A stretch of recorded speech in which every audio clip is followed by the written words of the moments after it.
Dwayne, toi qui es le pro du cheat meal, je déteste tellement ce mot que j'ai envie de le biper, tu vois.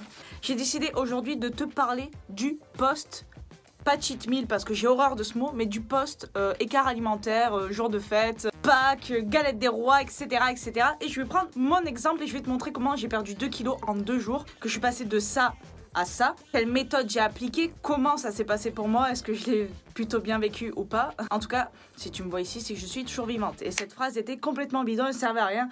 Je vais pas la couper au montage parce que j'ai pas envie. Et chez Tati Tatou. Bim! Ça non plus, je le coupe pas. Je te le laisse, cadeau. Durant la période des fêtes, je me suis... j'ai vécu, excusez-moi. On a beau être une machine de guerre, mais à un moment donné, on est un petit peu humain. Non, si on est une machine de guerre, on n'est pas humain. Bref, je me suis laissée aller à l'être humain pour me faire accepter de la société. Et j'ai enchaîné rapidement et facilement sur la galette des rois. Et je t'avais posté d'ailleurs une photo en story sur Instagram pour te montrer la rétention d'eau à l'issue de ces jours d'excès alimentaire. Moi j'ai horreur des cheat meals, tu le sais, tu me connais. Je mange de la glace tous les soirs, je ne suis absolument pas frustrée avec mon alimentation.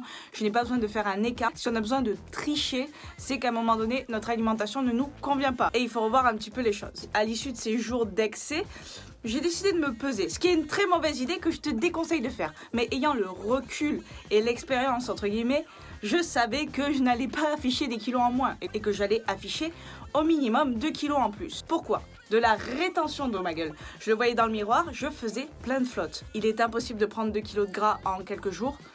Bien que, en tirant bien dessus, en faisant des 10 000 calories challenge hyper intelligent, tu peux facilement y arriver. Je savais que ça n'était pas du gras, que c'était de la flotte. Et c'est ce que je pouvais constater dans le miroir. Donc au lieu de faire à peu près 56-57 kilos, je suis montée à 59, voire 60, soyons honnêtes. 60 kilos en quelques jours, c'est pas mal. Malgré cette rétention d'eau, j'avais toujours un petit peu les abdos apparents parce que tu sais que ce n'est pas là principalement que je stocke. Mais en revanche, plus bas... pas la même. Et 2 jours après, j'ai refait une story où je t'ai montré cette photo. Là, tout le monde m'a dit oh, « Mais comment t'as fait? Comment c'est possible? Moins 2 kilos en 2 jours, on dirait une pub à la télé !» Alors voici ce que je te conseille lorsque tu fais un écart, lorsque tu fais plusieurs jours d'écart alimentaire et que tu aimerais rattraper ça, entre guillemets, que tu aimerais justement perdre toute cette flotte, comme je l'ai fait. Et j'ai perdu 2 kilos en 2 jours. 2 kilos de gras, non, 2 kilos de flotte. Donc je n'avais pas pris de gras, j'avais pris de la flotte. Bref.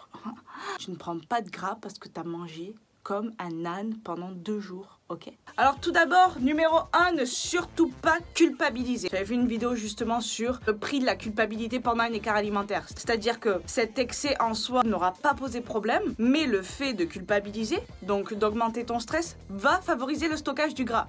C'est idiot quand même. Et puis c'est dommage, tu ne profites pas du moment qui est quand même savoureux, non?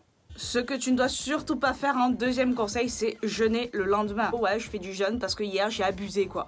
Non, t'as abusé, bah ok, c'est pareil. Jeûne, ça s'apparente à de la culpabilité, ça s'apparente à vouloir compenser, ça s'apparente à du trouble du comportement alimentaire. Pareil, ça va augmenter ton cortisol, donc ton stress et favoriser le stockage du gras. C'est pas ce qu'on veut? Non, alors mange. Depuis quand on se punit d'avoir mangé, d'avoir vécu? On voit ça où? Dans la même lignée, ce que je te conseille de ne pas faire, c'est de te mettre en restriction le lendemain. Genre de manger 3 asperges avec 2 blancs d'œufs.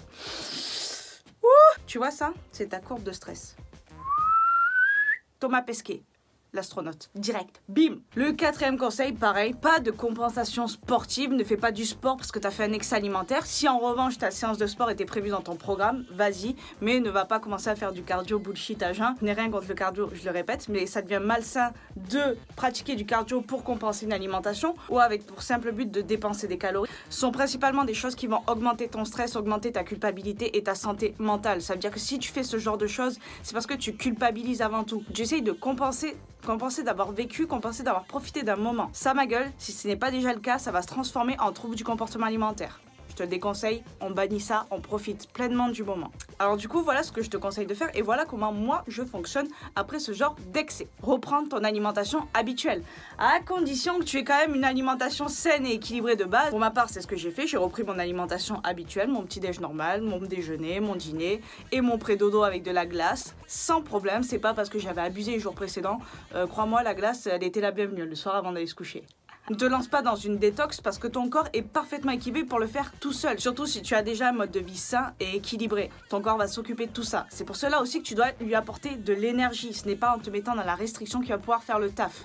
Donc, donne-lui l'énergie habituelle. De toute façon, le déficit avec les jours précédents va se créer automatiquement vu que tu auras mangé en excès. Donc, ne te pose pas de questions là-dessus. Le deuxième conseil, c'est de faire ta séance d'entraînement habituelle. Si ce jour-là, tu n'avais pas d'entraînement prévu, ne t'entraîne pas. Si en revanche, tu devais aller à la salle, va casser des barres. Et en numéro 3, tu gardes ton mode de vie actif. Tu augmentes ton HIIT, évite la sédentarité. Pense également à gérer au mieux ton stress, à garder une routine de méditation qui pourra t'aider à gérer ça au quotidien et qui évitera ce genre de désagréments comme la rétention d'eau, comme le stockage du gras. Ce genre d'écart nous rappelle que nous sommes des êtres humains, même si nous sommes des machines de guerre. Vu que ton alimentation autour de ça est saine, équilibrée, que tu es actif, que tu fais du sport, cet excès alimentaire, même s'il s'apparente à plusieurs jours d'affilée, n'est qu'une goutte d'eau au milieu de l'océan. Si tu l'as fait, c'est avant tout que tu en avais envie. Personne ne t'a mis des cuillères de tiramisu dans la bouche. Ne te fous pas de ma gueule où tu me présentes tes amis. C'est ce qui va te permettre de préserver non seulement une santé mentale, mais aussi une santé physique sur du long terme et de pouvoir en plus afficher une silhouette harmonieuse tout au long de l'année. Dis-moi dans les commentaires comment ça se passe toi après un excès alimentaire, si tu stresses, si tu as tendance à compenser. Surtout, s'il y a bien une chose que tu dois éviter, c'est ça. Je te dis à bientôt dans une nouvelle vidéo. Good vibes!